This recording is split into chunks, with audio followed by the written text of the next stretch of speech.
Assalamualaikum warahmatullahi wabarakatuh. Nama saya Muhammad Riana Bidarda. Dan dalam kesempatan kali ini saya akan menjelaskan bagaimana tentang kasus antara Pertamina melawan Karahebodas Company yang dimulai dengan kerjasama antara pihak keduanya. Dalam hal ini, Pertamina sebagai BUMN berwenang dalam membangun energi geotermal yang ada di Indonesia melalui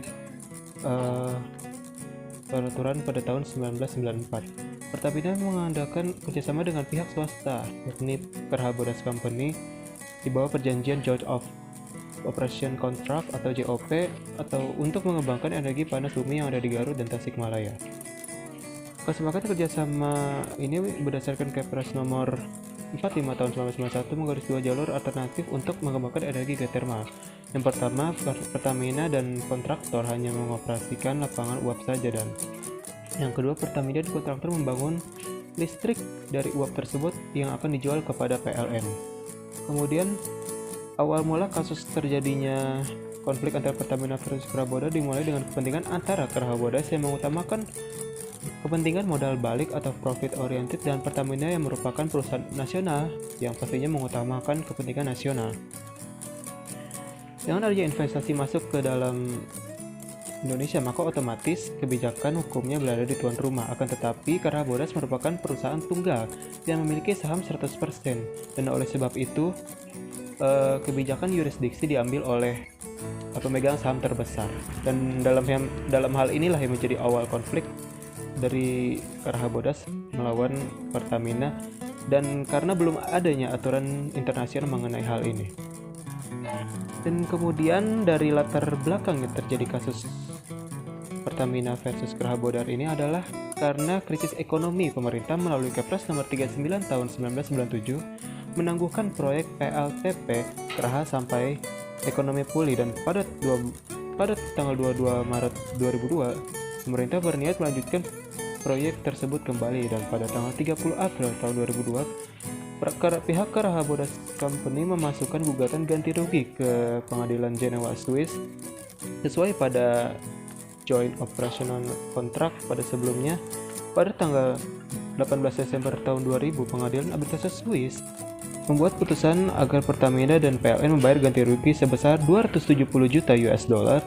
Walaupun keputusan arbitrase sudah keluar, Pertamina menolak untuk membayar kewajiban legalnya. Dengan hal itu, KBC mengajukan permohonan untuk melakukan putusan arbitrase di beberapa negara yang ada aset Pertaminanya, kecuali di Indonesia.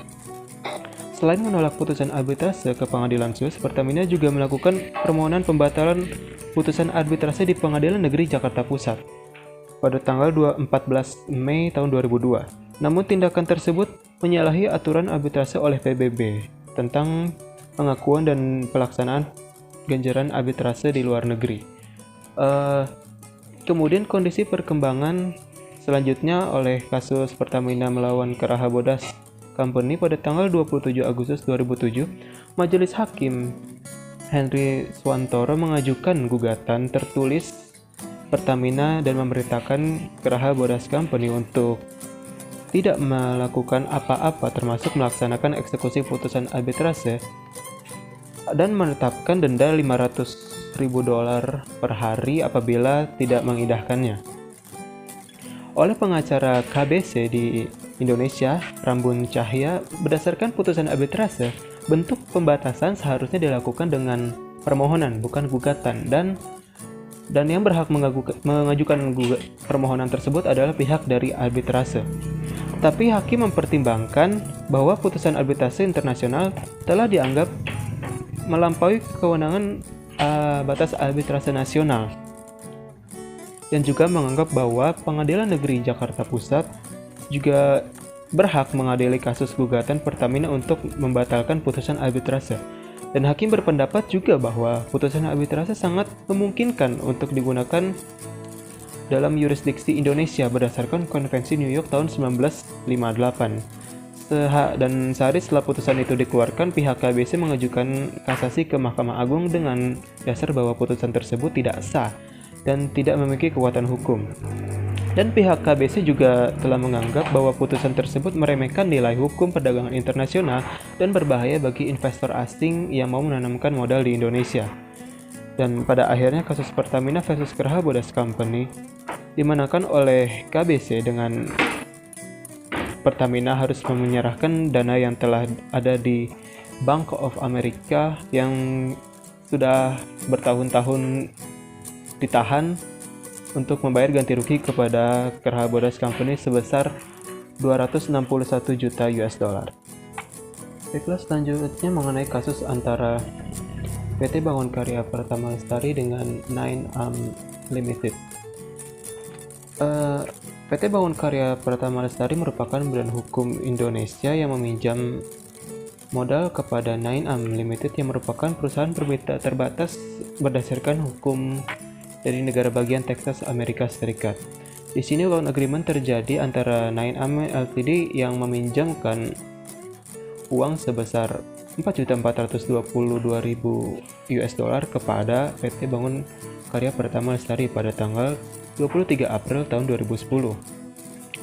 Pada tanggal 30 Agustus tahun 2012, PT Bangun Karya Pratama Lestari mengajukan gugatan pembatalan atas perjanjian bersama 9am Ltd ke Pengadilan Negeri Jakarta Barat dengan dalil bahwa loan agreement tidak memenuhi syarat formil dan undang-undang dan batal demi hukum. Dan yang kedua, isi loan agreement ini mengandung ketentuan-ketentuan yang bertentangan dengan undang-undang, ketertiban umum, dan kesusilaan. Yang ini melanggar pada pasal 1335 junto pasal 1337 KUH Perdata. Maka dari itu batal demi hukum atau tidak memiliki kekuatan hukum yang mengikat. Kemudian pihak dari 9am Limited mengajukan sanggahan dengan dalil-dalil bahwa gugatan penggugat tidak berdasar karena loan agreement di sini tidak melanggar ketentuan Undang-Undang Nomor 24 Tahun 2009 tentang bendera, bahasa, dan lambang negara serta lagu kebangsaan. Yang kedua, gugatan pembatalan perjanjian itu tidak berdasar. Loan agreement tidak melanggar kesusilaan dan ketertiban umum. Dan yang ketiga, tidak melanggar ketentuan Perpres Nomor 36 Tahun 2010 tentang bidang usaha tertutup dan terbuka junto Undang-Undang Nomor 25 Tahun 2007 tentang penanaman modal. Dan kemudian majelis hakim menjatuhkan bahwa bahwa PT Bangun Karya Pratama Lestari harus membayar sisa pinjaman sebesar 115.540.000 US dollar dengan objeknya uang. Dan pinjaman dan perjanjian yang menggunakan bahasa Inggris tidak melanggar ketentuan pada pasal 31 Undang-Undang Nomor 24 Tahun 2009 karena perjanjian ini bersifat privat dan bukan perjanjian publik.